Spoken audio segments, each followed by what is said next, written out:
To paraphrase William Shakespeare, to chant or not to chant, that is the question. Some chant out of superstition. These people tend to be rigid, fearful, controlling, elitist, cryptic, competitive, and often cruel. Some chant out of fear. Some chant out of desire. But doing so will indulge and further strengthen our experience of the fundamental duality the Buddha warned us about. Some chant out of pragmatism, and those who do tend to be more flexible, loving, laid back, egalitarian, lucid, cooperative, and kind. But how could that work? Vitality. I'm probably not the only person on the internet who has one, if not many more, disabilities. And therefore, for a significant number of people on the internet, getting through life with enough energy, enough vigor to be happy, no less productive, is paramount. And for many of us, we need vitality to sit upright in meditation, and also vitality to get up from meditation and then to go about our day. And so I found that on one hand, chanting could give me more energy than not chanting, but not all chanting is created equal. So we have to be observant and fastidious and notice the results of what we chant and how we chant it. Now, I think it would be truly remiss if I did not review with you how mindfulness works.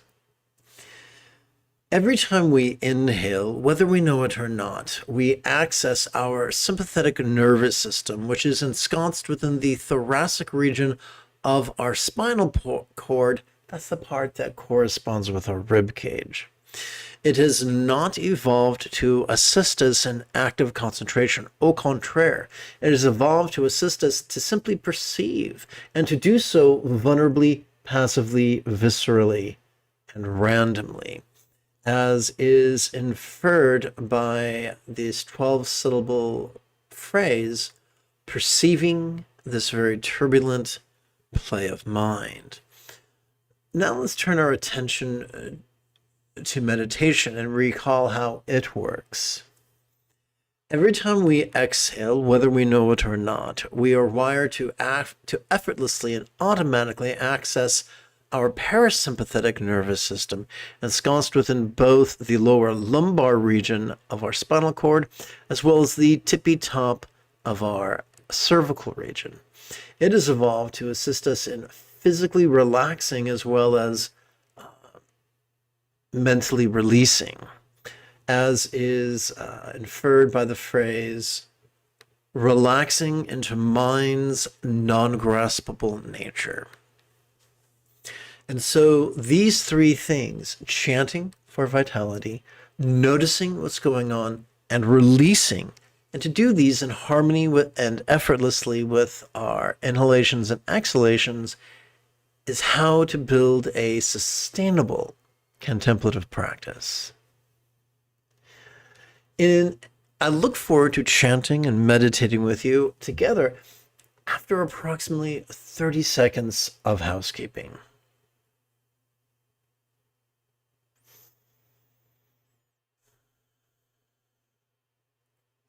This is Lama Jigme Gyatso of the Buddha Joy Meditation School.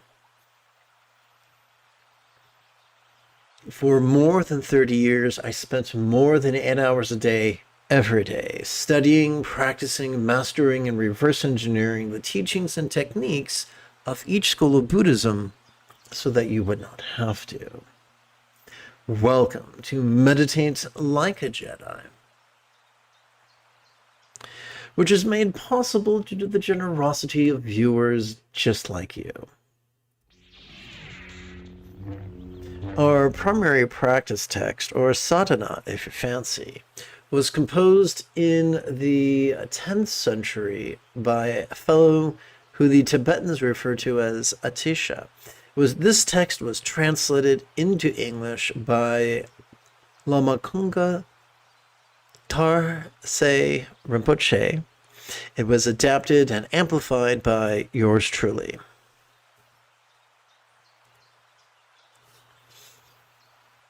Here's the basic pattern. We're going to flip-flop. We're going to chant something, and then we're going to rest in mindfulness and meditation. Chanting is, we're using our first chant to coalesce real or imagined psychic energy at the crown of our head. Doing so can help us to let go. So together as a team, let's chant. Lama Drojang, please come to this crown and lavish me with all the attainments, both conventional and ultimate. Lama Drojang, please come to this crown and lavish me with all the attainments, both conventional and ultimate. Lama Drojang, please come to this crown and lavish me with all the attainments, both conventional and ultimate.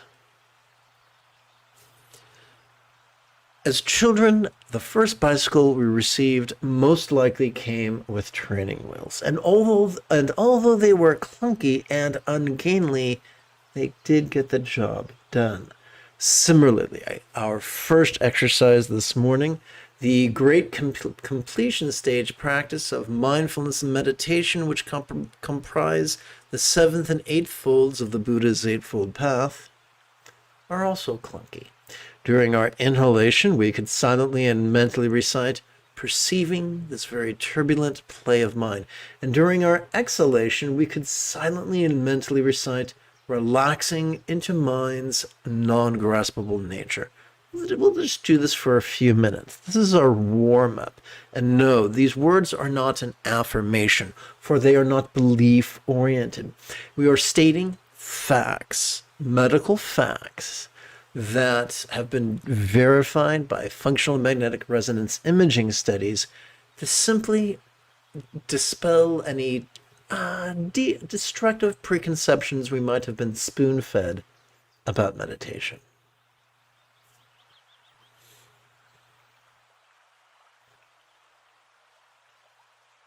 And yes, some people disparage this technique as reading meditation. I don't care if people like it or not. I care if it works. I care if this stuff can help people become the healthy, happy person that we're born to be with a minimum amount of muss and fuss.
With our next 3 chants, let's exercise the neural pathways responsible for empathy's bodhicitta, enthusiasm's refuge.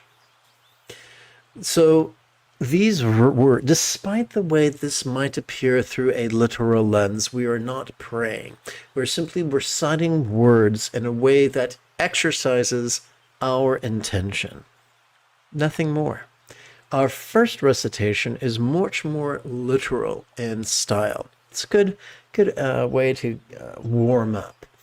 We're going to set it to a triplet chant. Please join in. May I liberate all beings from the tyranny of hating, craving, and clinging, by relying on the Buddha's example, instructions, and students. These three nouns are so useful that over the ages over the centuries, they earned the metaphoric nickname of the three wish-fulfilling jewels, kind of like Aladdin's lamp. We're going to repeat the sentiment using language that is more concise and more figurative. We're going to set it to a bookend chant, which is pretty much my go-to chant. May I liberate all beings by relying on the three jewels. May I liberate all beings by relying on the three jewels. May I liberate all beings by relying on the three jewels. As someone who has several disabilities, I found that the triplet chant is excellent if you want to fall asleep. And I found the bookend chant is useful if you want to stay awake. We're now going to continue along the momentum of empathy by chanting the four immeasurables, also known as the Brahmavihas, if I'm pronouncing it correctly, which is a way of referring to a very concise way of reminding us or conditioning us to get more and more comfortable with compassion, love, sympathetic joy, and balance. May everyone be free from suffering. May everyone be happy. May no one be separated from the happiness. May everyone have balance from the tyranny of hating, craving, and clinging freed. And so what I'm going to do is a quick edit, because I think this is an excellent opportunity to rest our minds in mindfulness and meditation.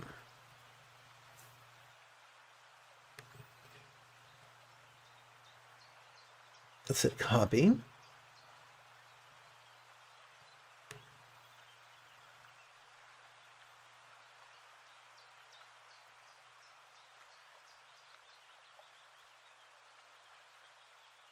And paste. So let's remove the first of two metaphoric training wheels and reduce our contemplative exercise from 12 syllables down to just 3. During our inhalation, we could silently and mentally recite, "Notice this." And as we exhale, we could silently and mentally recite, "Relaxing." One of the many names for this exercise is Sutra Mahamudra of awareness and letting go, the 7th and 8th folds of the Buddha's Eightfold Path.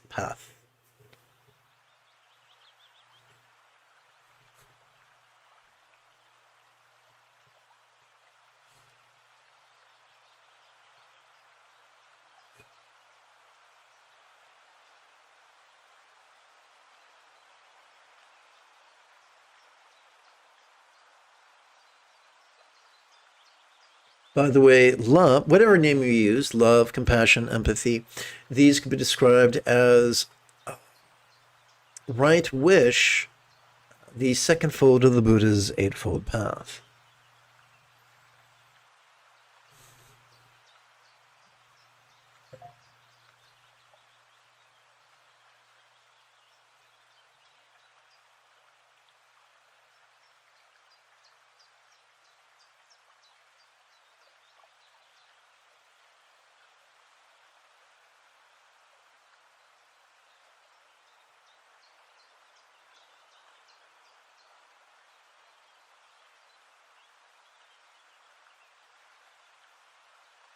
We now turn our attention to right view, which is the first fold of the Eightfold Path. I should say the Buddha's Eightfold Path. By the way, if you've just joined me, welcome aboard. The moment you have a specific question about Buddhist chanting, Buddhist meditation, Buddhist philosophy, or how to apply them, simply type your question in great detail in the chat window. So, full disclosure, typically when you see something in italics, that's because I've added it to the text. Technically, that's called an amplification. And since most people are not raised in the Buddhist country and have not spent multiple decades in a monastery, I try to create some sort of a shoehorn to make these practices more accessible. So don't be shy. If you feel that I'm leaving you in the dust, let me know. Together. As we relax into our exhalation, whatever we notice during our previous inhalation could feel as non-graspable as a vast empty void. Like the illusion of the infinite azure sky on a beautiful cloudless morn. I forgot an adjective. Which, although compelling to the eye, is not graspable to the hand. So now that I've attempted to elucidate, I'm going to share with you the actual cryptic verbiage. First was Sanskrit. Soba Vashuddha Sarva Dharma Soba Vashuddha. The English translation. All phenomena, including myself, are purified of conventional existence.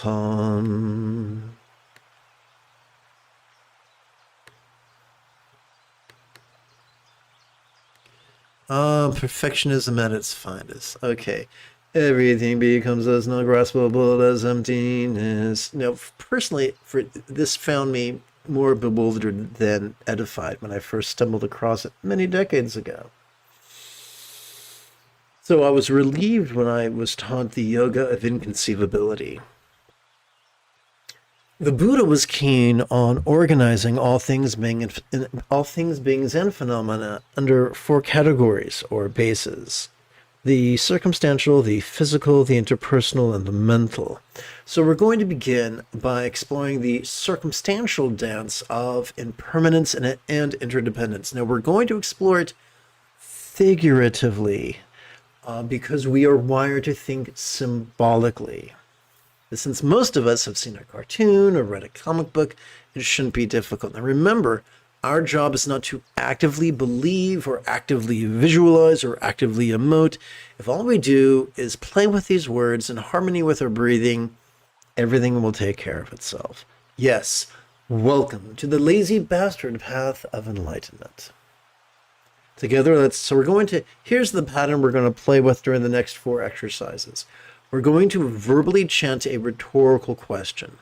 Then we're going to silently and mentally recite a very concise version of the same question, dividing the concise question between our inhalation and our exhalation. Easy peasy lemon squeezy. Together. What could it look like if all circumstances are lost blissfully and impermanently melted into rainbow light that interdependently absorbed into this body or form?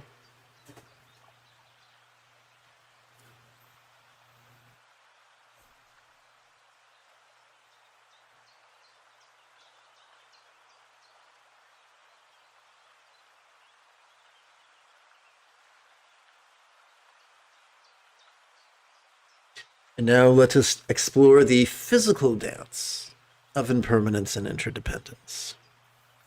What could it feel like if all forms or bodies blissfully and impermanently melted into rainbow light that interdependently absorbed into this communication or speech?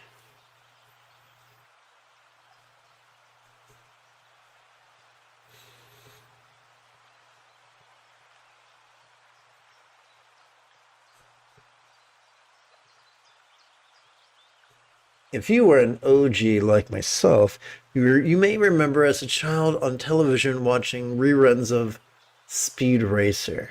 There was one episode that featured the burning and melting of the mammoth truck.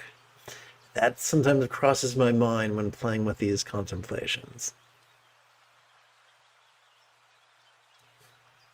Now let us explore the interpersonal dance of impermanence and interdependence. Together. What could it sound like if all interpersonal speech blissfully and impermanently melted into rainbow light that interdependently absorbed into this mind?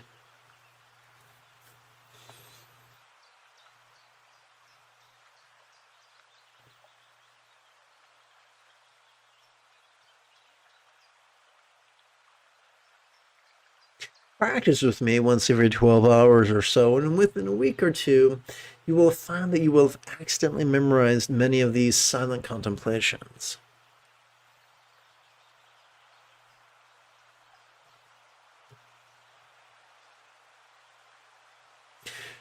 We conclude with the mental dance of impermanence and interdependence.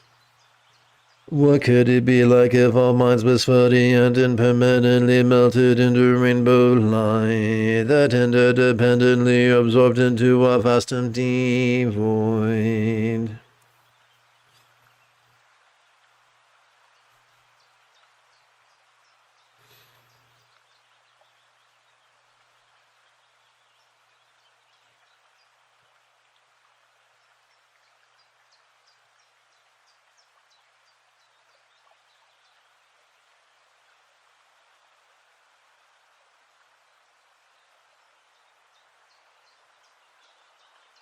Now we come to our first of 9 mantra meditations. During our inhalation, we could silently and mentally recite the rhetorical question, how relax into the awareness of this. During our exhalation, this is the really important part, we physically relax as best we can as we chant this 10-syllable mantra, whose translation we'll get to in a few minutes. Om Tare Du Tare Du Re Suwa Om Tare Du Tare Du Re Suwa Om Tare Du Tare Du Re Suwa Om Tare Du Tare Du Re Suwa Om Tare Du Tare Du Re Suwa Om Tare Du Tare Du Re Suwa Om Tare Du Tare Du Re Suwa Om Tare Du Tare Du Re Suwa Om Tare Du Tare Du Re Suwa Om Tare Du Tare Du Re Suwa Om Tare Du Tare Du Re Suwa Om Tare Du Tare Du Re Suwa Om Tare Du Tare Du Re Suwa Om Tare Du Tare Du Re Suwa Om Tare Du Tare Du Re Suwa Om Tare Du Tare Du Re Suwa.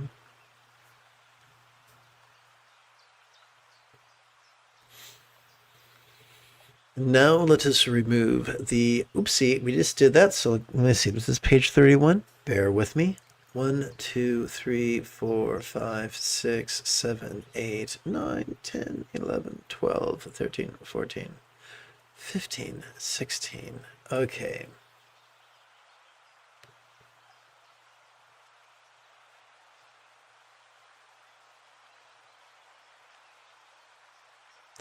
Let's hit copy.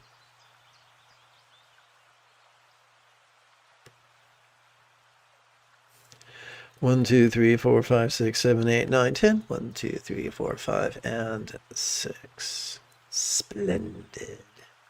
That's my best Mr. Burns imitation. Unleash the hounds. Paste.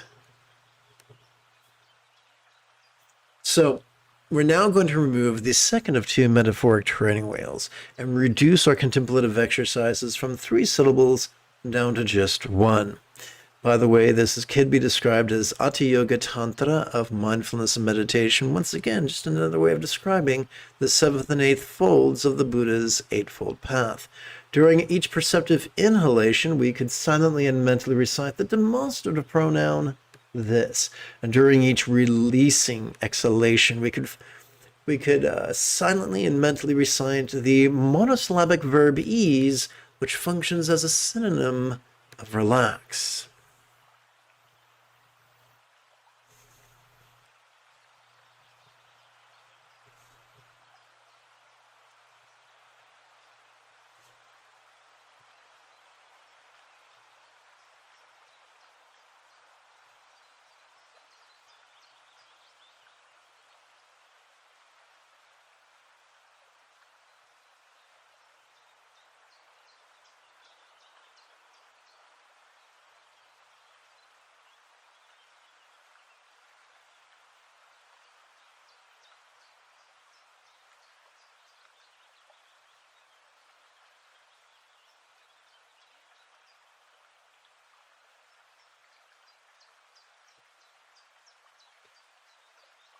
If you've just joined us, well, arg, welcome aboard, matey. That's it. If at any point you have a specific question about Buddhist chanting, Buddhist meditation, Buddhist philosophy, or how to apply them, simply type your question in great detail in the chat window.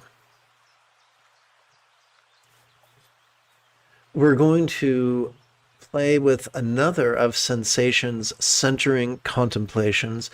It's known by many names, including Bindu Mahamudra, or energy work. Once again, our job is not to actively visualize or believe or emote. We're just playing with these words. Because the funny thing about the way we evolved is that words influence our intentions influence our mind influences our energy influences our experience. So let's dig in together. From the emptiness of his unsuitable palm transforms into a lotus seed. So basically it's a giant multicolored cushion that looks like a lotus, and it's a metaphor of not being a dickhead. It's a metaphor of renunciation, not being a slave to hate and greed. On top of this, a unsuitable lava transforms into a moonseed the size of a thumbnail. So the moonseed is just another way of saying a white circular cushion that serves as a metaphor for empathy, for love. On which this mind appears in the form of the green letter T, the size of a mustard seed, which, if you poked around the spice cabinet, is remarkably small, about the size of a period, really. So now we're going to play with the iconography, or the symbolism of the archetype of enlightened activity. Why do we do this? Because our 8 remaining mantra meditations are all about metaphors. And just like when we take the clothes out of the dryer, we don't throw it in the corner on the floor because it gets wrinkled. Instead, we hang them in the closet. This is like our closet full of 8 hangers that helps us to organize our metaphors. Now, another question could be, why muck about with metaphors and similes and hyperboles or hyperbole? They lend themselves to confusion. They do. But all complex vertebrate life forms on this planet evolved to think symbolically. First, our ancestors perceived. In time, they recalled previous perceptions and anticipated or imagined future perceptions. And that is how our pre-lingual ancestors first began thinking. So when we work with skillful figures of speech, we're tapping into some of the oldest corners of our mind. This has been the experience of luminaries such as Carl Gustav Jung or what's his face? Dr. Milton Erickson. What a name, huh? Milton.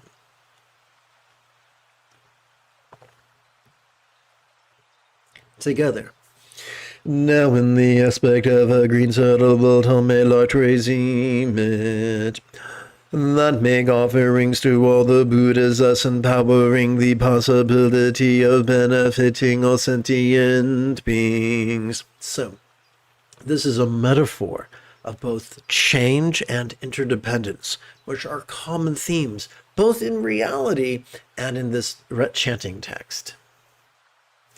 May the reason reabsorb into this mind and thus become like the archetype Tata of the rosewood forest. How are we like the archetype Tata? We will explore that in the final 4 mantra meditations. This morning, I'm not going to leave you hanging. So now we're going to get into the iconography. Her body is comprised of green light. She has 2 hands and 1 face. Now, considering that some yadams have 1,000 arms and 11 heads, 2 hands and 1 face is a bargain. Such a deal. Her right hand resting on her right knee is in the giving mudra. Mudra is just a Sanskrit word for gesture. Her left hand is at her heart with a ring finger and thumb pressed together, holding the stem of the blue pala flower which blossoms at her left ear. She is peaceful, smiling, and fully matured. Once again, believe it or not, there are some yadams that are wrathful and scary, so this is nice. This is nice. She is adorned with all the precious garments and ornaments. So, the 6 ornaments remind us of the 6 virtues of giving, nonviolence, patience, enthusiasm, mindfulness, and meditation. And the 5 garments remind us of transforming the 5 ethical poisons into the 5 mental wisdoms. It's just this type of shorthand, if you will. Her left foot is tucked in and her right foot is slightly extended. Tata's back rests against a full moon throne. On her forehead is a cinnamon.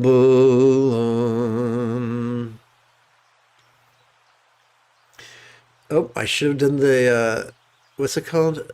The Buddhist hand jive. Tata's back rests against a full moon throne. On her forehead is a syllable.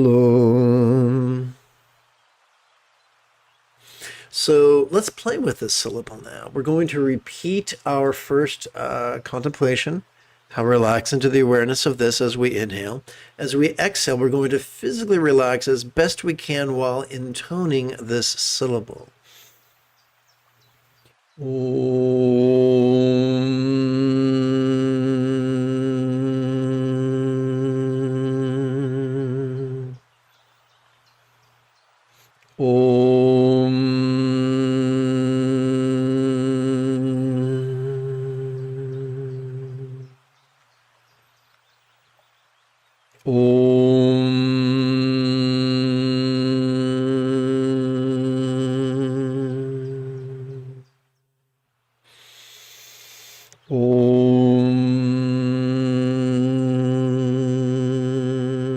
Now, my nose is so greasy. Now, if you are frightfully clever, you will ask, well, what is this? Just like that wonderful song by Faith No More, What is this? What is this? Love that song. Way back from the 90s. Okay, so this is whatever we notice. Be it sights, sounds, sensations, flavors, scents, or the like. Be it emotions, intentions, thoughts, memories, or imaginings. It's this.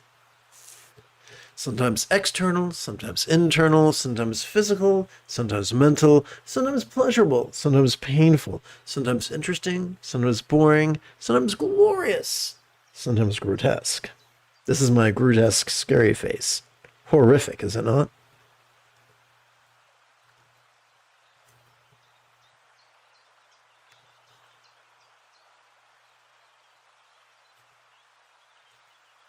Back to the Hatha Yoga Tantra of mindfulness and meditation.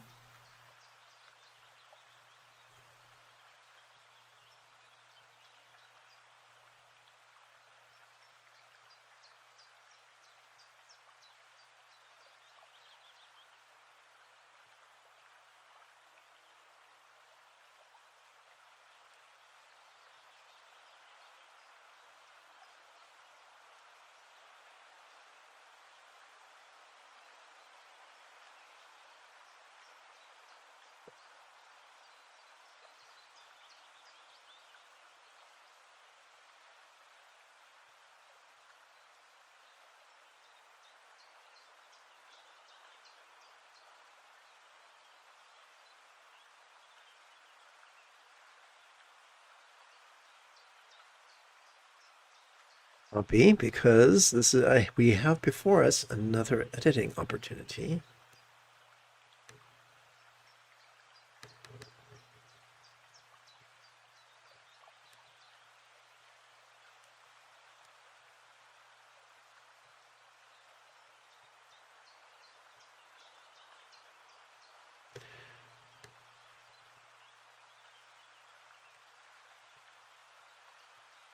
Thank you for your patience. I am a man for it.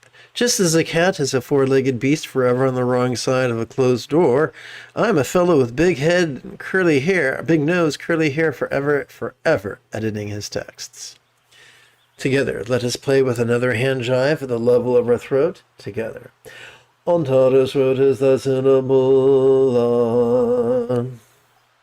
Now together as a team, let us meditate as transformatively or perhaps as profoundly as Qui-Gon Jinn on Naboo.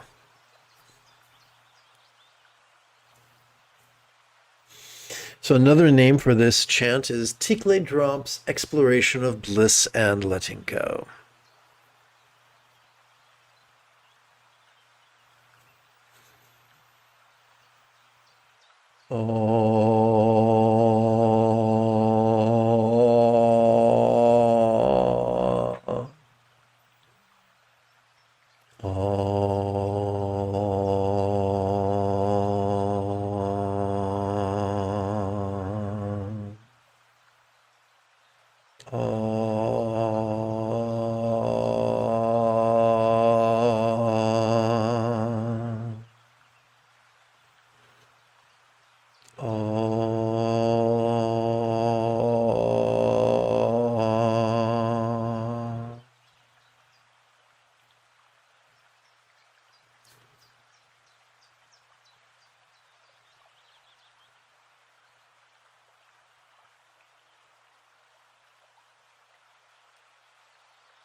One of the many nicknames for this exercise is Trek Show's slice through the fundamental duality of dread and desire.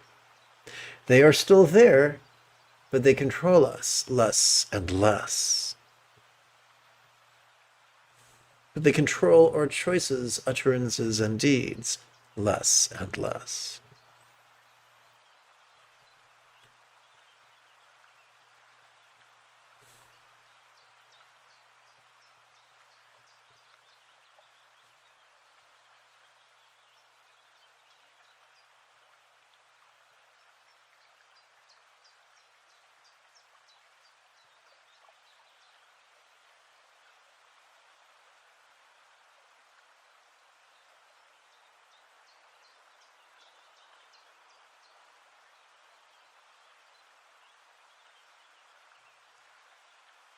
And on Tadastunum is Asalamun.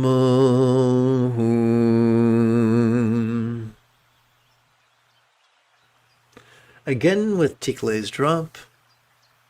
Tikle drops exploration of bliss and letting go.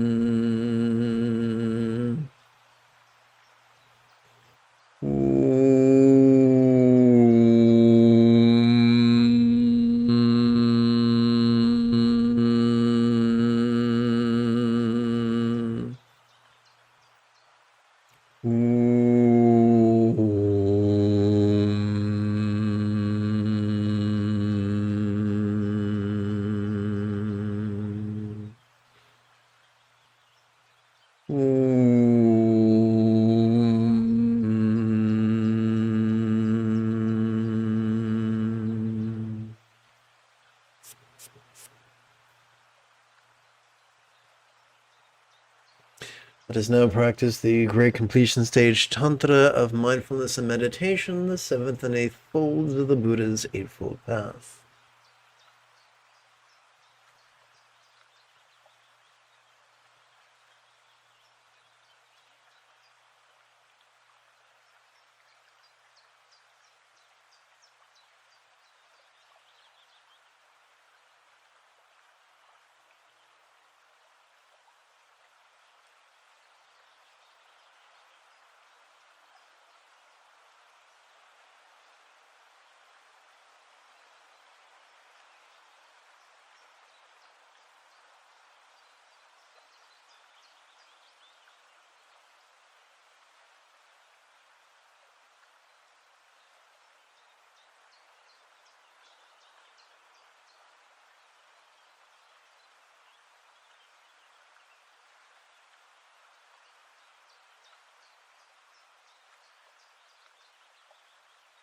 We are now contemplating the egalitarianism of the body mandala that throws a metaphoric brick through the plate glass window of the elitist duality of us and them. From the sternum humela tracing it and invoke all the Buddhas of the 10 directions, each in the form of green Tara. Ooh, look at that. That's what we call another editing opportunity.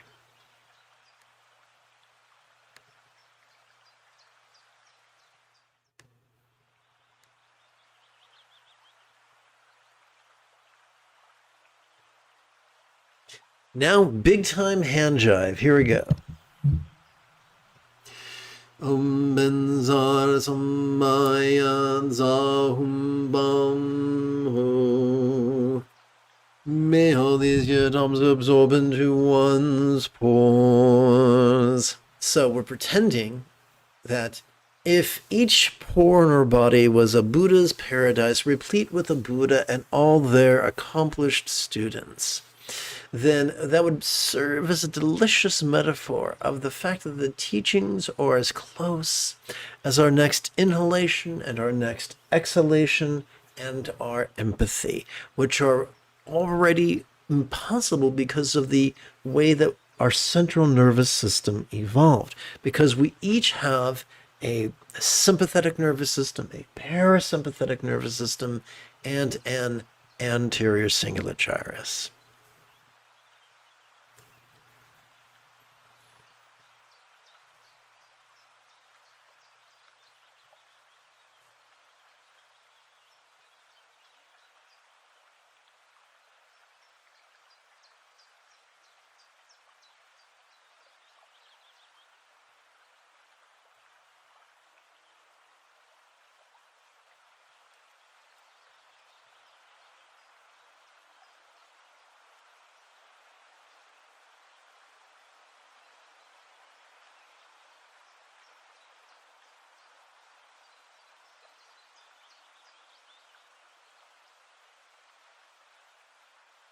There is a myth that something is only as good as it is difficult.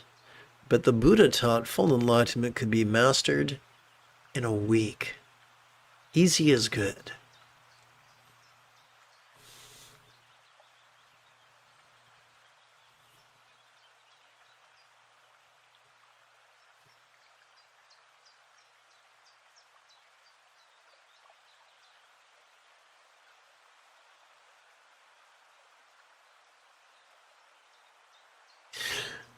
Let us contemplate empowerment's Anu Yoga energy work, which also serves as another brick to throw through the plate glass window of elitism. We don't need tantric empowerment. We don't need a teacher. All we need is the practice. Again from the seats of the honest and a melat resiment and invoke the five initiating jhana Buddhas. So let's explore this. These 5 jhana Buddhas, we could look at them as metaphors, not just metaphors of our capacity to taste, feel, see, hear, and smell, as well as let go, but also our capacities to notice our rage and yet let go of it, thus transforming it into mirror-like wisdom, to notice our grasping and thus and then let go of it, thus training in discerning wisdom, to notice our confusion and then let go of it, thus training in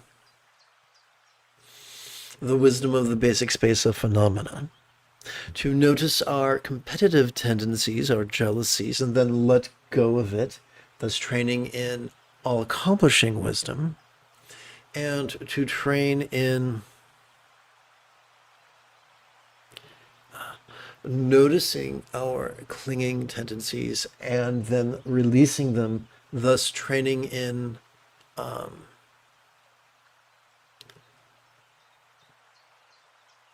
equalizing wisdom. So it's much more useful if we think of these as a metaphoric process than a literal one. Now we recite Om Vajrasamaya and make the request. Please, all Buddhas in power, bestow on me all empowerments. Then the Tathagata Sayam Sarva Tathagata Abhisikas Asamaya Shriyahum. Having spoken thusly, they pour water from a vessel on top of our heads. The water goes throughout our bodies, purifying our physical and karmic defilements. It fills up our bodies to the top of our heads. And now, we're going to slip in the completion stage practice of Powa's transference of consciousness. Then, in preparation for the inevitability, I have trouble pronouncing this word sometimes, inevitability. Then, in preparation for the inevitability of death on top of our heads, appears a Nirmanakaya form of Amitabha.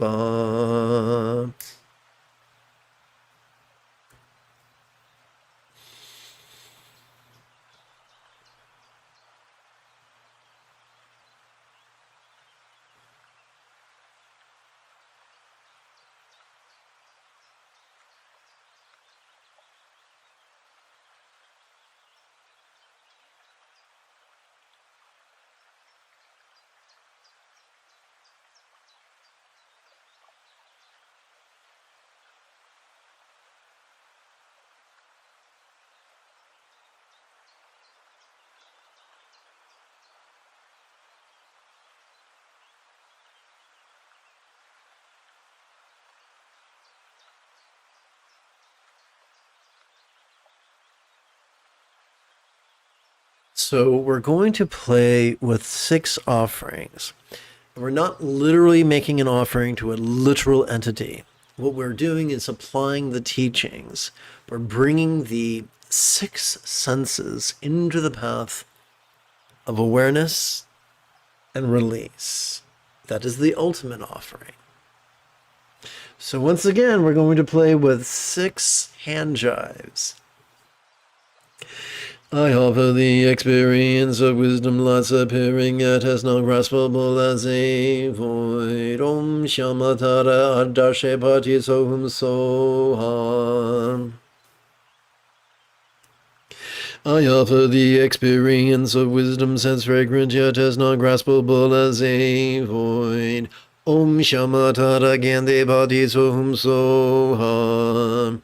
So you'll notice that this whole offering is written in large italics. That infers that I substituted the original offerings that were in here with this set of offerings because I find these to be more spiritually productive and less superstitious.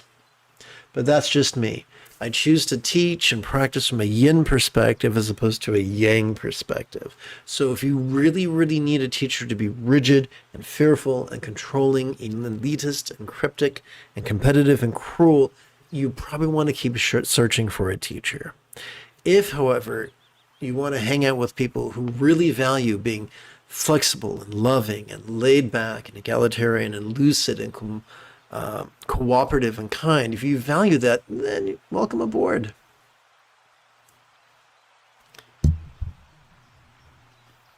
I offer the experience of wisdom sounds resounding yet as non-graspable as a void. Om Shamatara Vini Bhati Sohum Soha.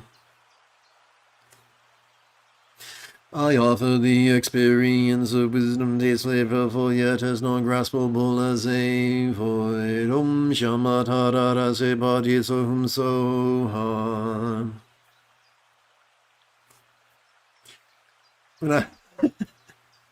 I value yin, not because I'm super spiritual, but just because when I was in kindergarten, my mother taught a cooking class for the mysterious older women in junior high.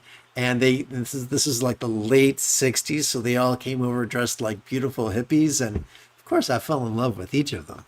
And so in my mind is the archetype of the hippie girl that forever pulls me away from yang and pushes me towards yin.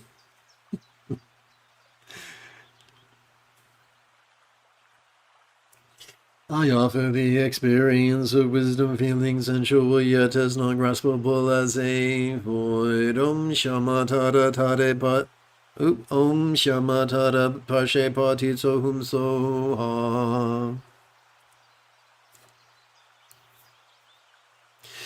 I offer the experience of wisdom, thoughts lucid yet as non graspable as a void. Om Shama Tada Tada. Om Shama Tada Dharme Pati Sohum Soham.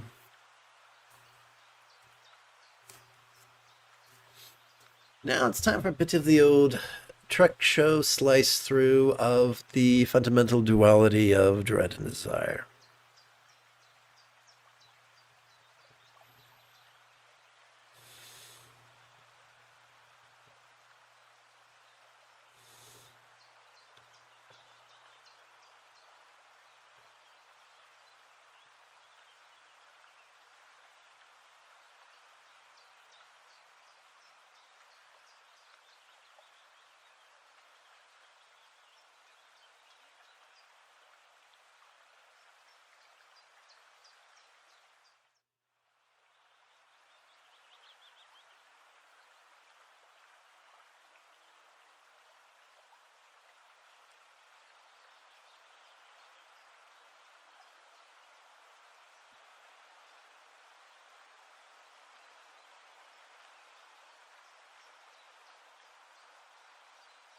At last we come to the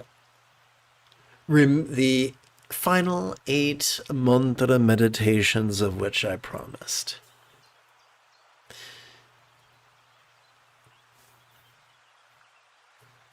We begin with a bit of the old Bindu Mahamudra energy work. At once out on the moon sea there is a green syllable surrounded by the 10 syllables tare tu re soha. It's not our job to visualize or believe or emote. If we simply play with these words, it will positively influence our energy. Mama Chutara, the swift and courageous, you drive away all fears with Tutare. Heroine fulfilling all the ends with Ture, with a syllable, so how we offer homage.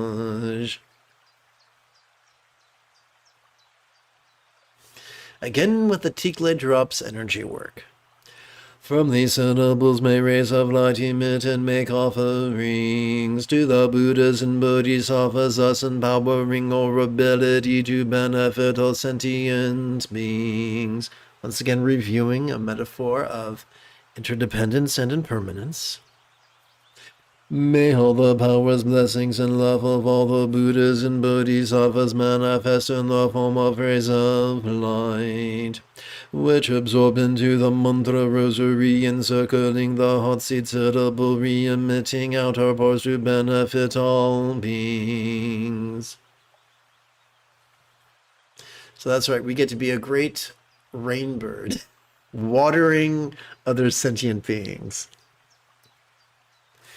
We now recite the mantra 128 times or as much as possible.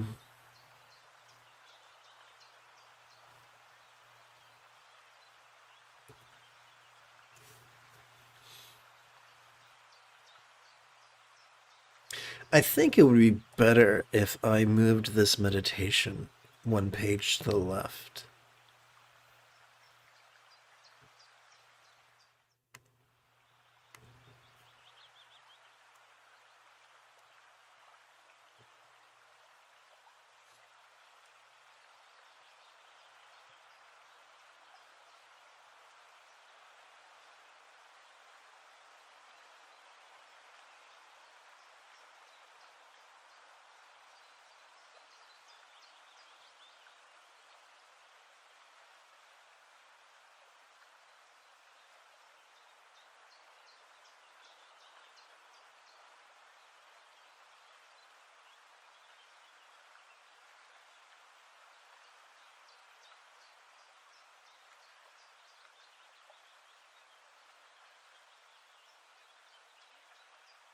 So we're going to divide the 8 remaining mantra meditations into 2 groups of 4. The first 4, we're going to bring our experience of the 4 bases of mindfulness into the path of love and letting go.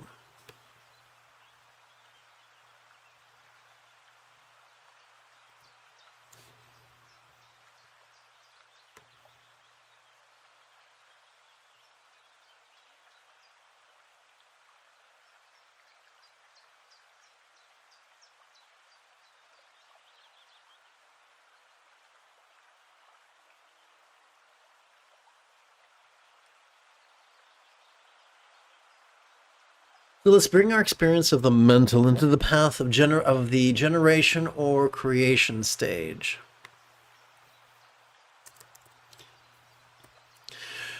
We're going to play with wishing love, the second fold of the Buddha's Eightfold Path. So we're going to verbally chant a loving wish with a metaphor. We will then silently and mentally recite a concise version of the same wish divided between our inhalation and our exhalation. May all minds of all beings now be as peaceful and wise as the mind of a Buddha of law symbolized by a one-syllable Siti Kleo Bija mantra.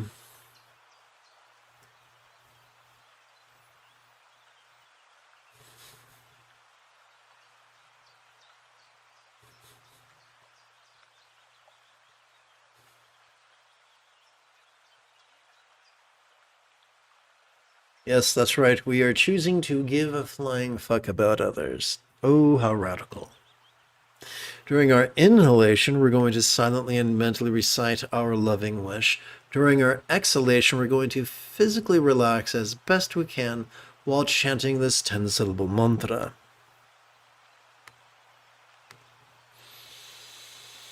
Om. Om da de do da de do re so wa. Om da de do da de do re so wa. Om da de do da de do re so wa. Om da de do da de do re so wa. Om da de do da de do re so wa. Om da de do da de do re so wa. Om da de do da de do re so wa. Om da de do da de do re so wa.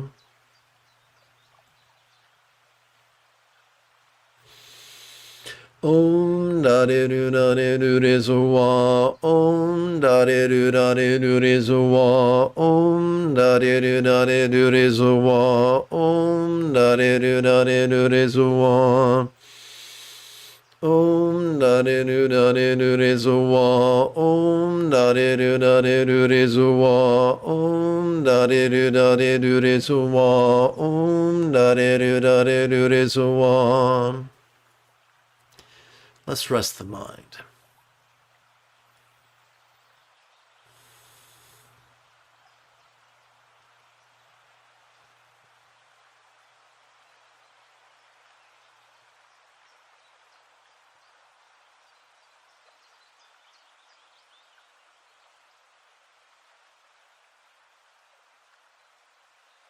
Let's bring our experience of the interpersonal into the path of Tantara Mahamudra, which sounds very exotic, doesn't it? May all beings interpersonal experience of communicational speech now be as joyful and loving as a real or imagined Buddha's communication symbolized by this 10-syllable mantra. So it's not our job to exhaust ourselves, psychotically pretending that our mind is a syllable tom, our speech is a mantra, our body is a archetype, and our environment is a paradise. For doing so is not only exhausting, but it undermines mindfulness and vulnerability. It's better to use these things as metaphors and similes with which we grow in love and the wisdom of letting go.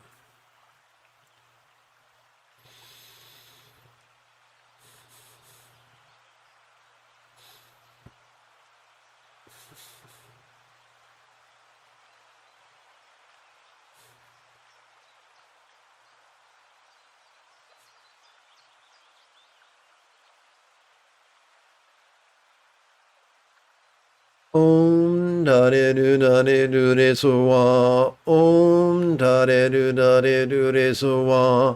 Om da de do da de do de so wa. Om da de do da de do de so wa.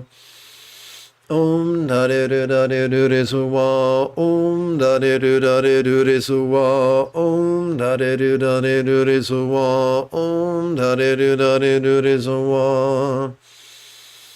Om da de do da de do de so wa. Om da de do da de do de so wa. Om da de do da de do de so wa. Om da de do da de do de so wa. Om da de do da de do de so wa. Om da de do da de do de so wa. Om da de do da de do de so wa. Om da de do da de do de so wa.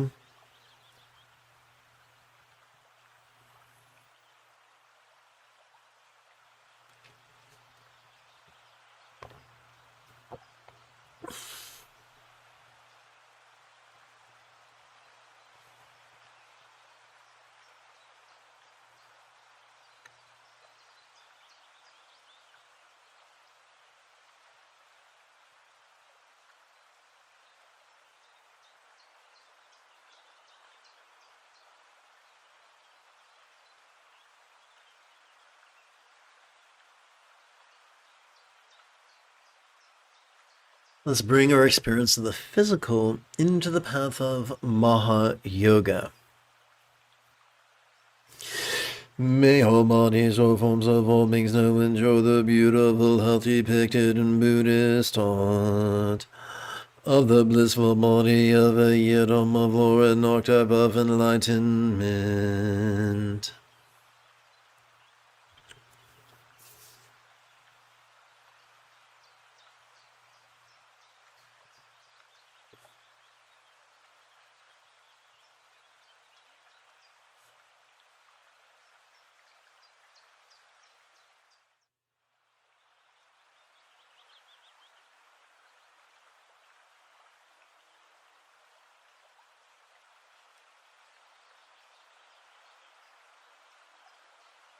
Om da de do da de do de so wa. Om da de do da de do de so wa. Om da de do da de do de so wa. Om da de do da de do de so wa. Om da de do da de do de so wa. Om da de do da de do de so wa. Om da de do da de do de so wa. Om da de do da de do de so wa. Om da de do da de do de so wa. Om da de do da de do de so wa. Om da de do da de do de so wa. Om da de do da de do de so wa.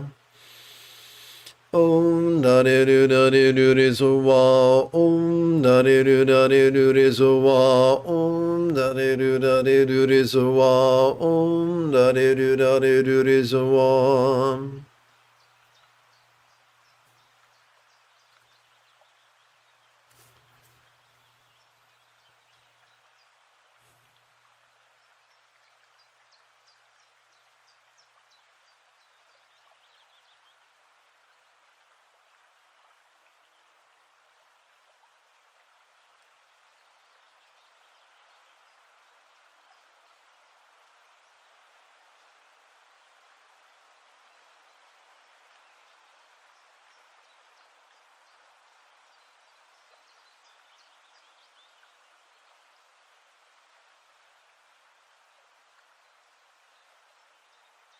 Let's bring our experience of the circumstantial into the path of Tokal's leap over competition. May all circumstances or lots of all beings know have their safety, good fortune, and boon as a Buddha's real or imagined paradise, pure land or vaunty.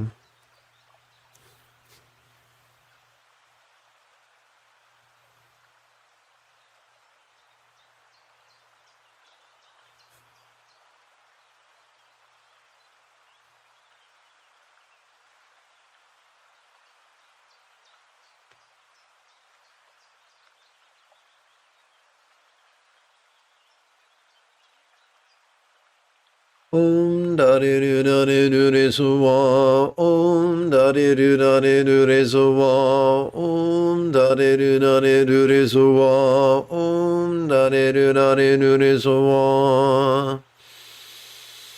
Om da de do da de do de so wa. Om da de do da de do de so wa. Om da de do da de do de so wa. Om da de do da de do de so wa.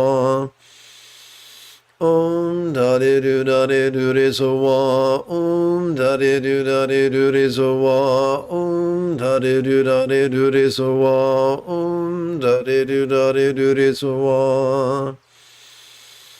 Om da de do da de do de so wa. Om da de do da de do de so wa. Om da de do da de do de so wa. Om da de do da de do de so wa.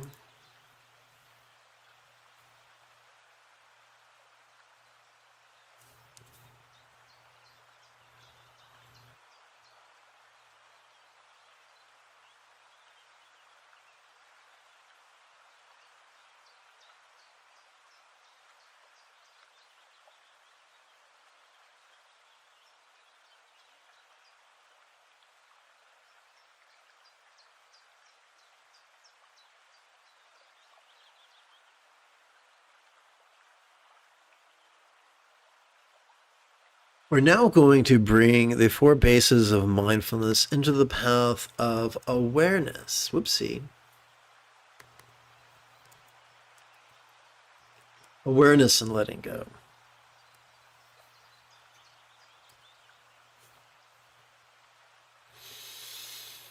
We begin this by bringing the circumstantial into the path of generation or creation stages.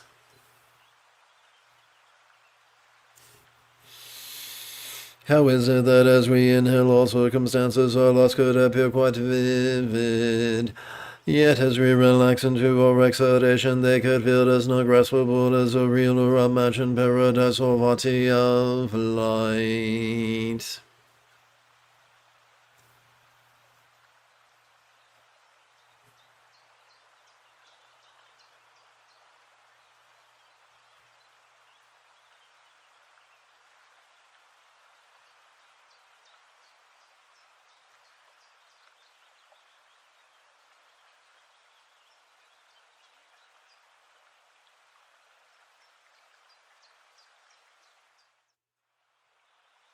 Om da de do da de do de so wa. Om da de do da de do de so wa. Om da de do da de do de so wa. Om da de do da de do de so wa.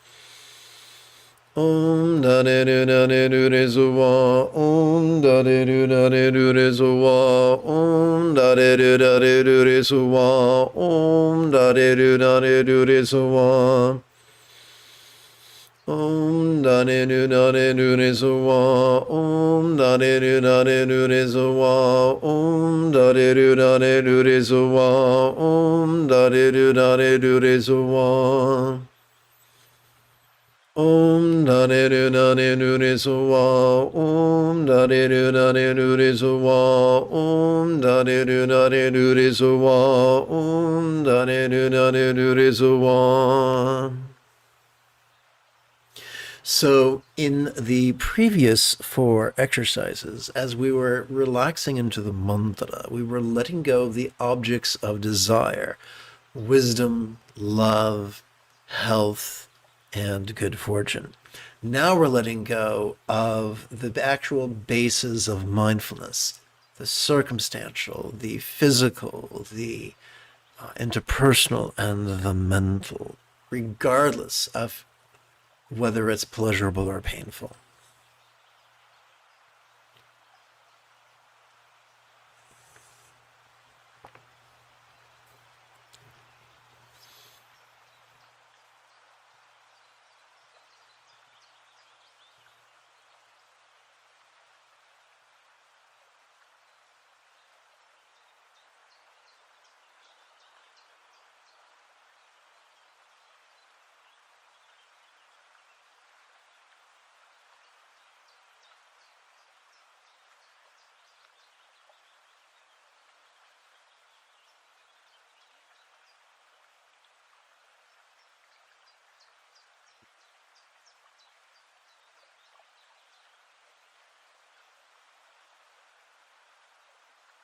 How is it that as we inhale, our bodies or forms could be quite sensual?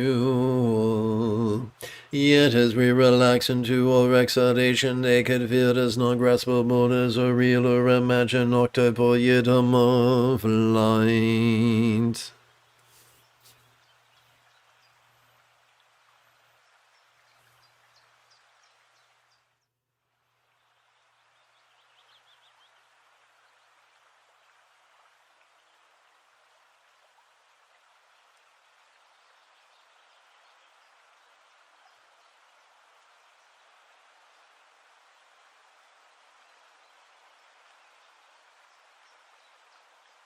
Dani du nani du ri su wa.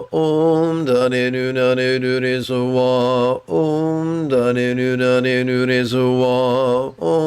Dani du nani du ri su wa. Dani du nani du ri su wa. Dani du nani du ri su wa. Dani du nani du ri su wa. Dani du nani du ri su wa. Dani du nani du ri su wa. Dani du nani du ri su wa. Dani du nani du ri su wa. Dani du nani du ri su wa.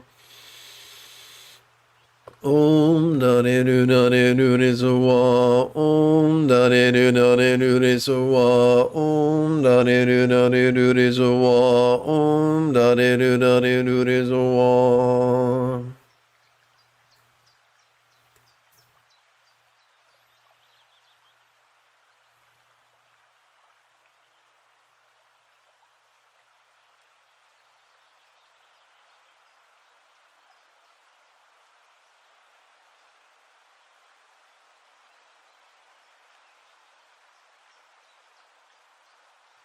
How is it that as we inhale, the interpersonal experience of communication or speech could be quite resounding?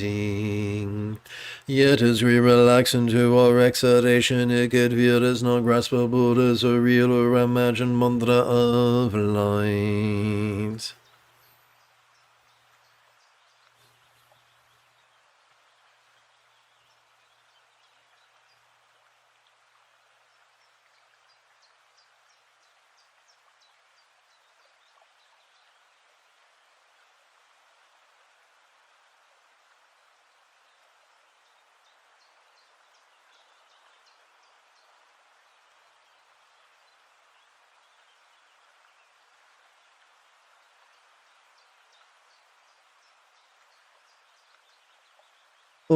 Dani du nani du ri su wa.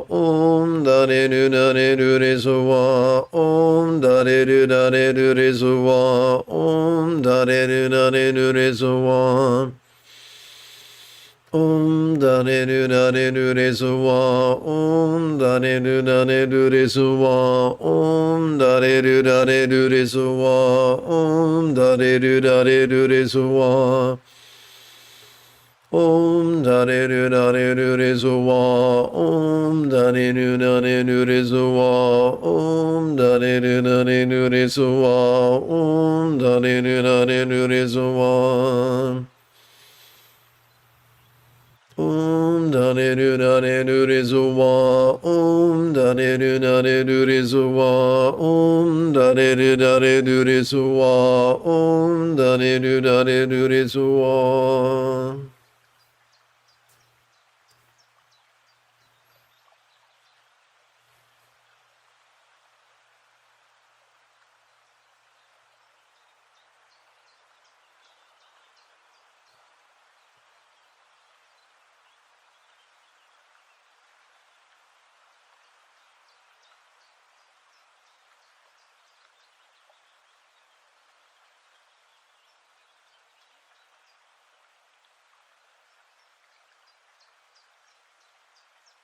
How is it that as we inhale, we could perceive one's functions quite clearly?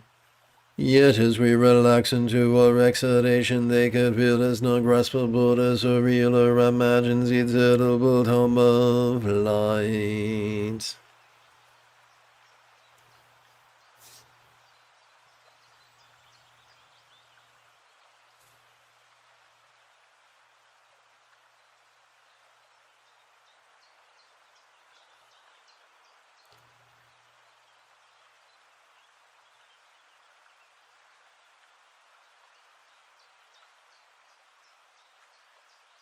Om dare nu dare nu re so wa. Om dare nu dare nu re so wa. Om dare nu dare nu re so wa. Om dare nu dare nu re so wa.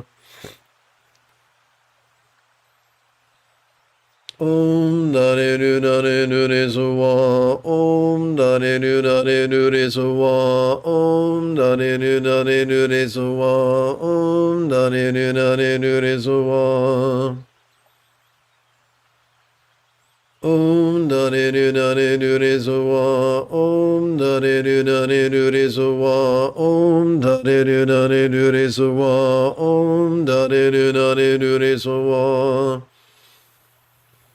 Om dare nu dare nu re so wa. Om dare nu dare nu re so wa. Om dare nu dare nu re so wa. Om dare nu dare nu re so wa.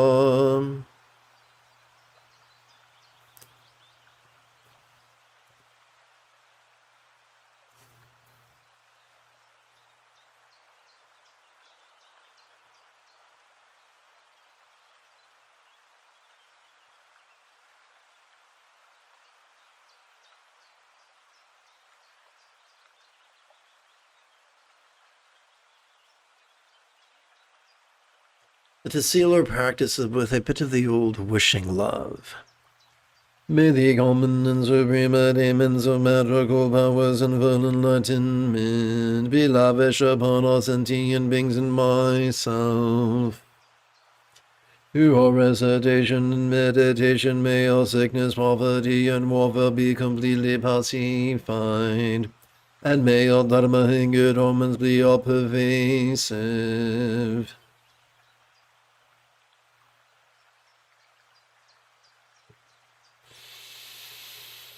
If you feel that I have earned it, you could give this live stream a thumbs up. You could even help support this channel. In approximately 9 1/3 hours, I would very much like to return to lead today's evening meditation class and group practice. And if you are as geeky as me, may the Force be with you always.